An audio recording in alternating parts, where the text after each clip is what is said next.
Hi guys! For today's video, samahan nyo kami dito sa Limasawa Island kung saan unang dumaong si Jose Rizal. Sinama nga lang kami ng pamilya ni Tita na malapit na kaibigan ni Kacheka dito sa Limasawa Island. Sobrang bait nga nila kaya maraming salamat po.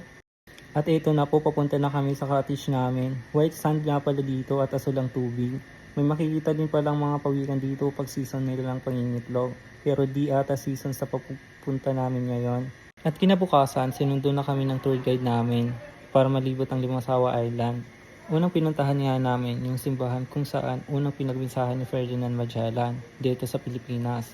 At ito nga pala yung loob. At sunod namin pinuntahan ay itong bangin at nag-picture-picture na nga kami. Music please! At sunod, papunta na kami sa Lubuan Resort pero nag-stop muna kami dito sa taas ng bundok at nag-video picture din. And the heart from inside you. At pumunta na nga kami dito sa Lagoon Resort at nag-video, picture at naligo na din. Tatalon? May kuweba din dito kaya pumasok kami.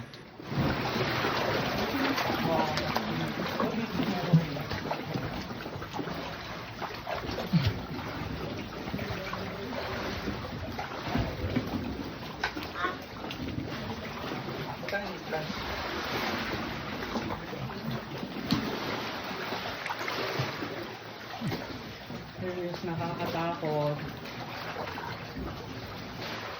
Naka-start na yun Sayang hello, ako ay isang sirena. Hello, ako itong Serena. Yes! And after namin naligo sa lagoon, umuwi na kami sa cottage at nag-prepare na kami pa uwi. At dito nga, nasa bangka na kami. Yun lamang po. Thank you for watching.